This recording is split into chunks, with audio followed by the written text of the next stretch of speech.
Bismillahirrahmanirrahim. Assalamualaikum warahmatullahi wabarakatuh. Kami dari kelompok 4 mata kuliah leadership pada hari ini akan mempresentasikan PowerPoint kami yang berjudul Power and Influence. Perkenalkan anggota kelompok 4, yang pertama Nita Misari, yang kedua Karla Aisyah Putri, yang ketiga Emri Fandi Rikardiansyah, dan yang keempat Yuli Rahmayanti. Baiklah, kita mulai saja presentasi PowerPoint kami. Materi pertama akan dijelaskan oleh rekan saya, Yuli.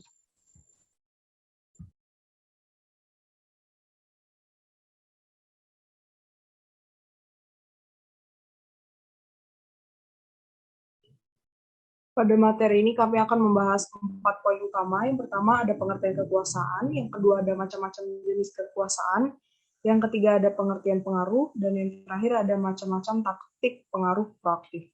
Next.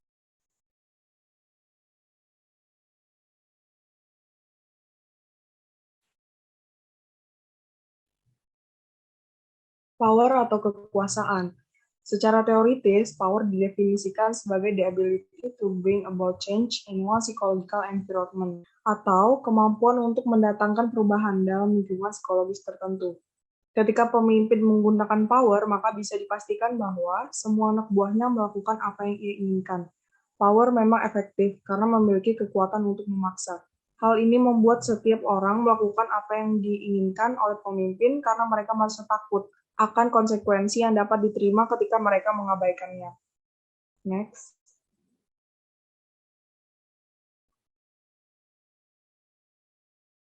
Secara umum ada dua jenis power, yaitu formal power dan personal power.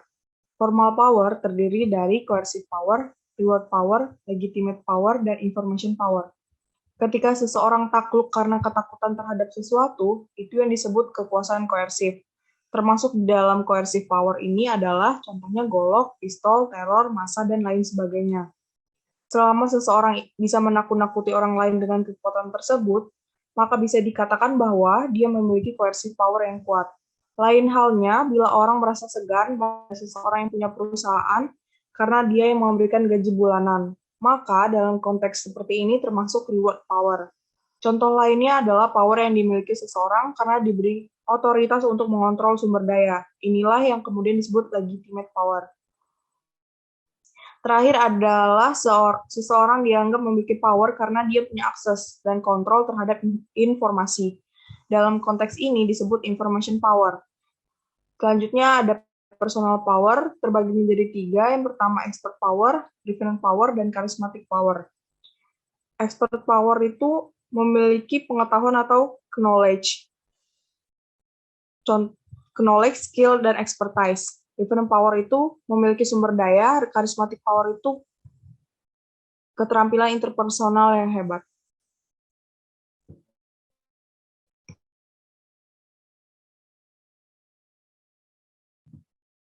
Next.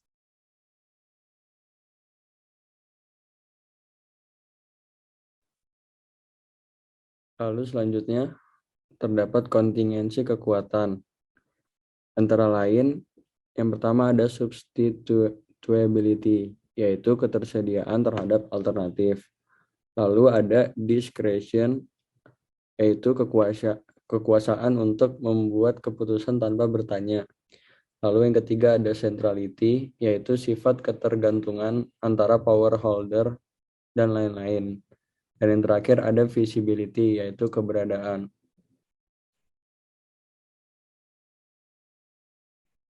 Lalu terdapat konsekuensi kekuatan.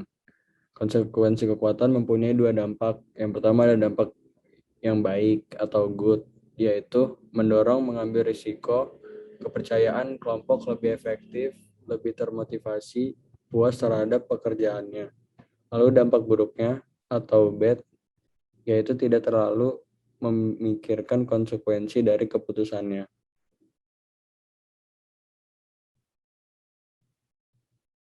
Influence atau pengaruh.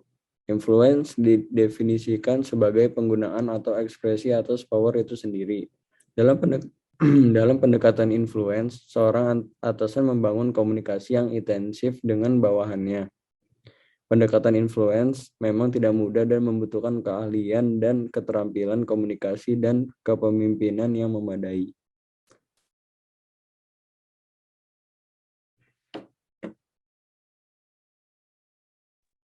Selanjutnya, macam-macam taktik pengaruh proaktif. Yang pertama, persuasi rasional atau rational persuasion. Terjadi jika seseorang mempengaruhi orang lain dengan menggunakan alasan yang logis dan bukti-bukti nyata agar orang lain tertarik. Yang kedua, daya tarik inspirasional atau inspirational appeals. Terjadi jika seseorang mempengaruhi orang lain dengan menggunakan suatu permintaan atau proposal untuk membangkitkan antusiasme atau gairah pada orang lain. Selanjutnya, konsultasi atau consultation terjadi jika seseorang mempengaruhi orang lain dengan mengajak dan melibatkan orang yang dijadikan target untuk berpartisipasi dalam pembuatan suatu rencana atau perubahan yang akan dilaksanakan. Selanjutnya, mengucapkan kata-kata manis atau ingratiation terjadi jika seseorang mempengaruhi orang lain dengan menggunakan kata-kata yang membahagiakan, memberikan pujian, atau sikap bersahabat dalam memohon sesuatu. Selanjutnya, daya tarik pribadi atau personal appeals terjadi jika seseorang mempengaruhi orang lain atau memintanya untuk melakukan sesuatu karena merupakan teman atau karena dianggap loyal. Selanjutnya, pertukaran atau exchange terjadi jika seseorang mempengaruhi orang lain dengan memberikan sesuatu keuntungan tertentu kepada orang yang dijadikan target sebagai imbalan atas kemauannya mengikuti suatu permintaan tertentu. Next.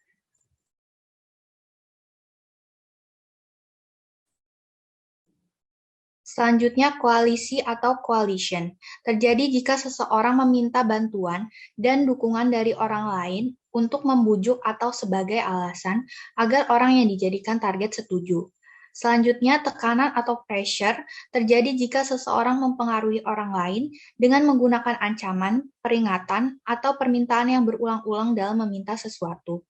Selanjutnya, yang terakhir, mengesahkan atau legitimacy terjadi jika seseorang mempengaruhi orang lain dengan menggunakan jabatannya, kekuasaannya, atau dengan mengatakan bahwa suatu permintaan adalah sesuai dengan kebijakan atau aturan organisasi.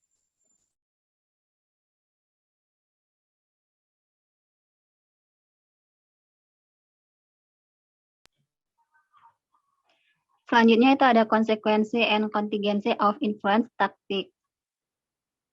Di mana sejalan dengan itu, apa yang dimaksud dengan taktik pengaruh keras? Taktik keras seperti pertukaran, legitimasi, tekanan, ketegasan, appraising, dan koalisi menawarkan individu lebih sedikit kebebasan.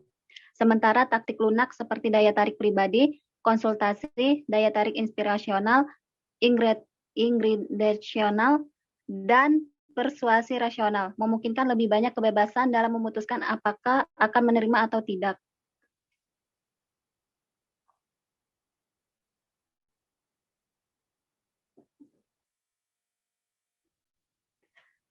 Efektivitas taktik proaktif.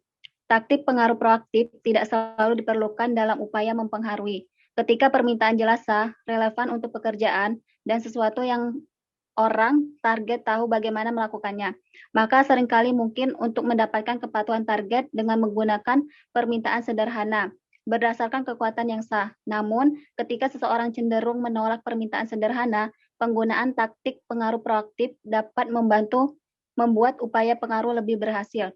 Taktik pengaruh sangat berguna untuk permintaan atau proposal yang tidak biasa, kontroversial, atau sulit dilakukan.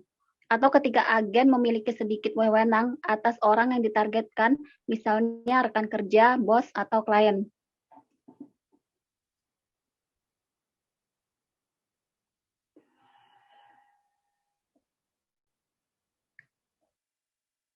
Jadi dapat disimpulkan bahwa kekuasaan sebagai kapasitas atau potensi untuk menggunakan pengaruh, taktik memengaruhi sebagai perilaku yang digunakan oleh seseorang untuk membentuk sikap dan perilaku orang lain.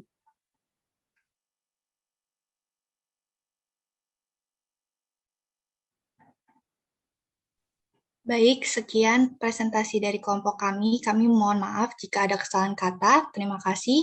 Wassalamualaikum warahmatullahi wabarakatuh.